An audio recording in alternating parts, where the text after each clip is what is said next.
So, well, guys, I'm going to try and make an end of the year video for you because even though we had a nice little bit of Indian summer here, you know, the other day it was 70 degrees and today it's like 35 and it's like getting really cold. So I'm not going to be doing any more work videos till spring unless something major happens to one of my cars and I have to work. It's the only time I work in the winter time. So this will be my end of the year video. I'm just going to recap just about what we did, what I worked on the truck and made videos for you guys. The first one was the walk around, and I didn't talk or anything, but this is my 98 GMC K1500 Sierra 5.7 liter. It now has a 6-inch rough country lift on it. Last year in June of 2019, I did the ordered a 4 to 6 inch rough country lift kit, and I didn't want to go too high because this is my work truck too, so I'm in and out of this, you know, 3 or 4 times a day. So I only did the 4-inch lift. I only cranked the front up 4 inches, and I only put the 4-inch blocks in. I didn't put the addle leaf in for the rear for the 6 inches in the rear. And as you can see, these tires are pretty hefty. They're about 35-inch tires, but they were rubbing. As you can see, I kind of cut the plastic down here to help clearance that on this side. And we'll walk around the whole truck. I got my shin buster in. Or I call it my anti-tailgating device, because when people see a big ass hitch like that, they kind of back off a little bit. Got the aftermarket taillights shortly after I got the truck, within a year. I've had this truck for almost 5 years. When I got it, it had 205,000 miles on it, and now it has 262,400 some odd miles in it. But as you can see here, I cut out both sides of the lower bumper valance, and that was okay, except for if you look in here, this fender's kind of smushed. It curls up because this tire is not exactly centered into the wheel well, and yeah, it was if I go over a bump and was turning right, it would rub and smash that, and it smashed it all the way up. So that's why this year in March I ended up cranking up the torsion bars for the 6-inch lift, and I put in the addle leafs in the back.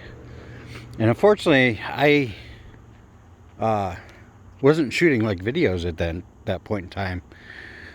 The video that I premiered, my first video, was after I did the full 6-inch lift and put the new black step bars on, because the old chrome ones were kind of nasty. So overall, that's the overview of the whole truck. For being almost 23 years old, she's in better shape, because I live up here in upstate Pennsylvania near the lake, and trucks that are up from this area do not look like this. The rockers, the beds, the fenders, they're all rotted out. This truck I brought up 4.5 years ago from North Carolina, and to keep it clean, as you can see, the frame, I just did this since I waited too long and we had a warm spell, so the frame is nicely freshly undercoated along with the wheel arches and the inner rockers and the inner bed fenders. We got a brand new fresh coat of undercoating, and that's the way to keep your trucks up and alive up here if you care enough. So an overview, what we did to this truck and all the videos I made this year.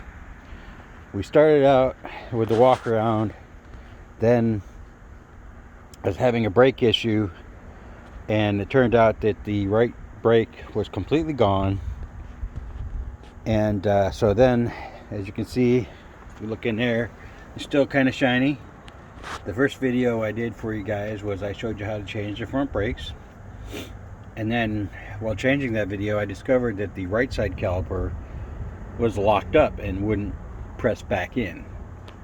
So the next video, I put brand new calipers on the caliper, and I changed the brake hoses, brand new brake hoses for the front.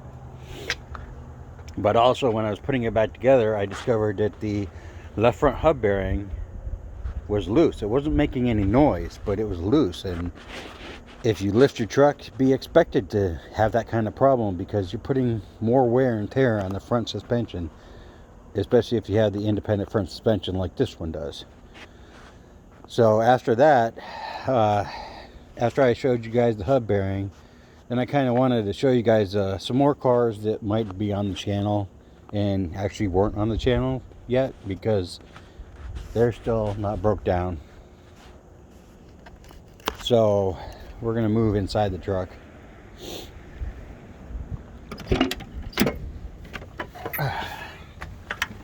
Because it's getting really too cold out there.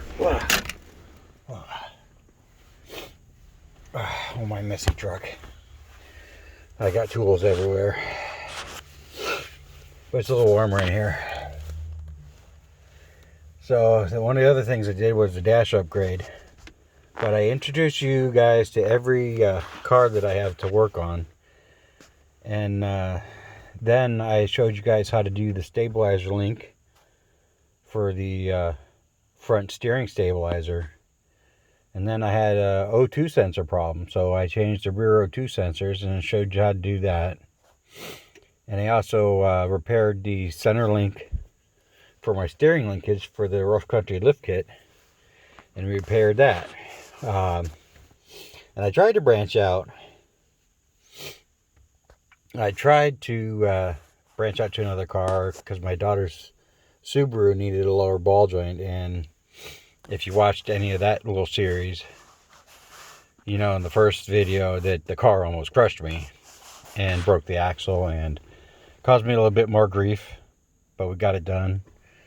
So then we moved to the rear of the truck, where I showed you how to adjust the back brakes, the drum brakes, so that I was trying in efforts to not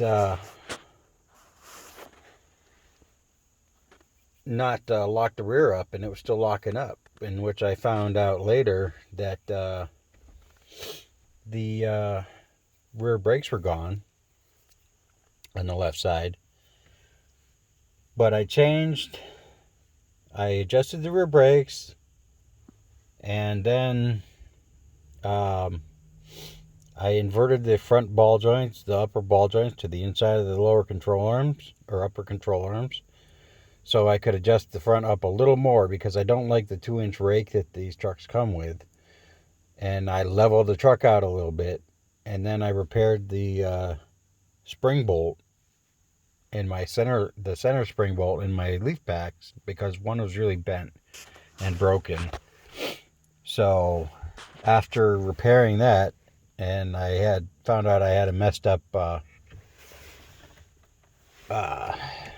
U-bolt, and I had to go and get another U-bolt.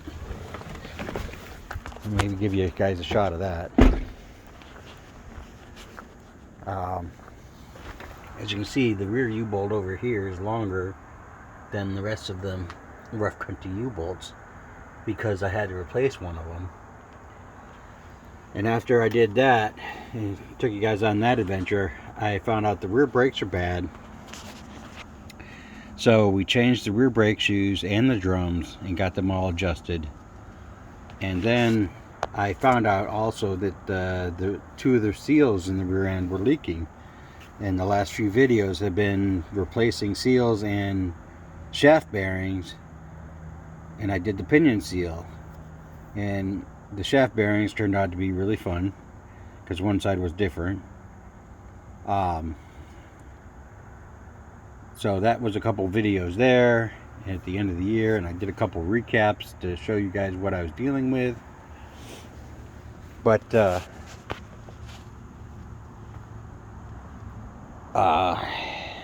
it's getting too cold up here to do any more work. So I decided to do a year-end recap for you guys. And it's the weekend after Thanksgiving. Last week, you might recognize this parking lot. It was warm enough where I gave you guys a little tour of the train horns that I have, because those things are so freaking awesome. It's not even funny. It's the best investment I ever had made for this truck. So I just wanted to touch base on everything that we had done to the truck over this year. Well, the summer anyways, because you've seen the dash upgrade, and I showed you how to change your instrument cluster over to the Cadillac Escalade instrument cluster. And then I found that cool white face thing that I liked, and ended up oh, that door's locked. Ended up changing that over, and I finally got the lights adjusted right to where I like the way the lights are. But gotta get that door greased again.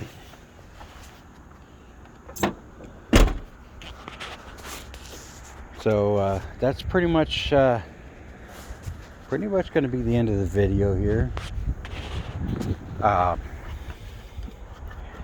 really hate to end the year of work, but in the cold, my hands don't do so good.